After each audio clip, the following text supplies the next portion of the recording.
രക്താതിസമ്മർദ്ദം അതാ hyper tension. രക്തയോട്ടം രക്തക്കുഴലുകളിൽ ചെലുത്തുന്ന പ്രഷർ ആണ് ബ്ലഡ് പ്രഷർ.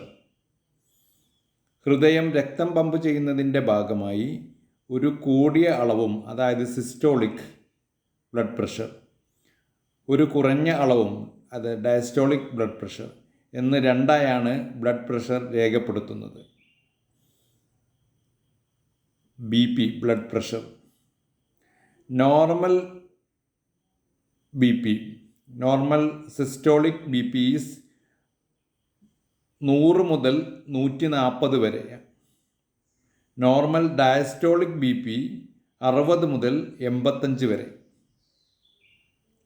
രക്തക്കുഴലുകളിലെ ഭിത്തിയിലുള്ള മസിൽസിൻ്റെ ടോൺ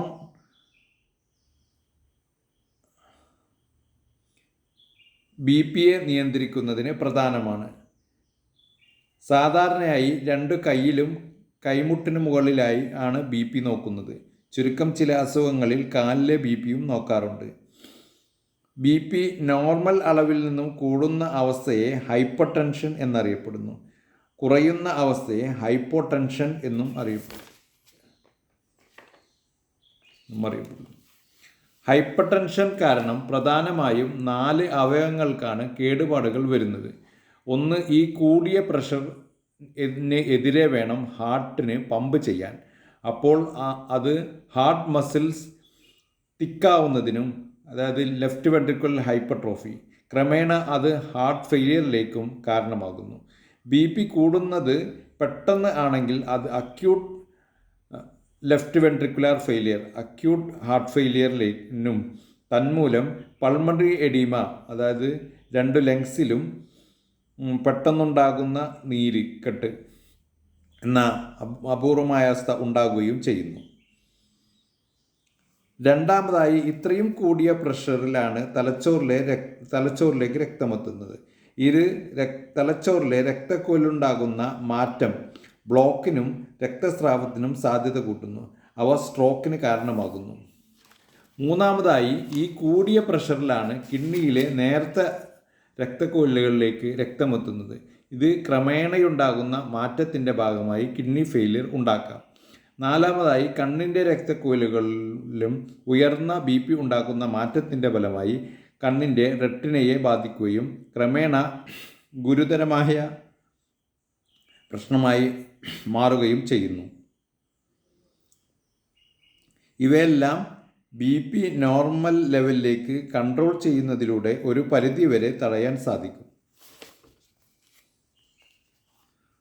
നിരന്തര വ്യായാമം, ശരീരഭാരം നിയന്ത്രിക്കുക, അതിനുശേഷം BP കൺട്രോൾ ആവുന്ന തോതിൽ ഒന്നോ അതിലധികമോ ആയിട്ടുള്ള മരുന്ന് പ്രയോഗം, ഇതെല്ലാം ഒരു ഡോക്ടറുടെ നിർദ്ദേശമനുസരിച്ച് നിലനിർത്തുക എന്നത് തന്നെയാണ് ഇതിനുള്ള മാർഗം.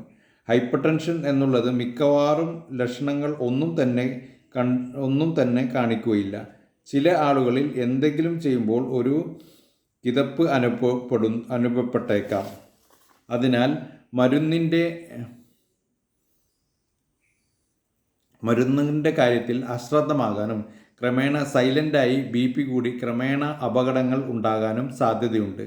അതിനാൽ hyper tension is A silent killer എന്നാണ് അറിയപ്പെടുന്നത്. ഹൈപ്പർ ടെൻഷൻ, അതായത് ബ്ലഡ് പ്രഷർ കൂടുന്ന അവസ്ഥ മറ്റു അസുഖങ്ങളുടെ ഭാഗമായും വരാറുണ്ട്. ഇതിന് സെക്കൻഡറി ഹൈപ്പർ ടെൻഷൻ എന്നാണ് പറയുന്നത്. ഇതിൽ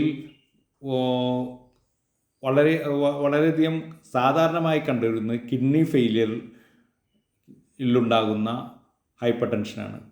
പിന്നെ ഹൈപ്പോ തൈറോയിഡിസം, തൈറോയിഡിനെ ബാധിക്കുന്ന അസുഖം, തൈറോയ്ഡ് ഹോർമോൺ കുറയുന്ന അവസ്ഥയിൽ BP കൂടി കാണാറുണ്ട്. കിഡ്നിയിലേക്കുള്ള രക്തക്കുഴലിലെ ബ്ലോക്ക് വളരെയധികം ബ്ലഡ് പ്രഷർ കൂടുന്ന അവസ്ഥയിലേക്ക് എത്തിക്കുന്നു. അതുപോലെ ഫിയോക്രോമോസൈറ്റോമ, കിഡ്നിയുടെ തന്നെ മുകളിലുള്ള അഡ്രിനൽ ഗ്ലാൻഡിലുണ്ടാകുന്ന ട്യൂമർ കാരണം ഹോർമോൺ അധികമായി ഉണ്ടാവുകയും അത് ഫിയോക്രോമോസൈറ്റോമ എന്നുള്ള കണ്ടീഷനിലേക്ക് എത്തുകയും, വളരെ അപൂർവമായി ഉണ്ടാകുന്ന ഫിയോക്രോമോസൈറ്റോമയിൽ ബ്ലഡ് പ്രഷർ വളരെയധികം കൂടുതലാകും.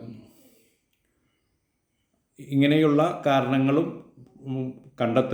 കണ്ടെത്തേണ്ടതും അവ ഉചിതമായി ചികിത്സിക്കേണ്ടതും അത്യാവശ്യമാണ്.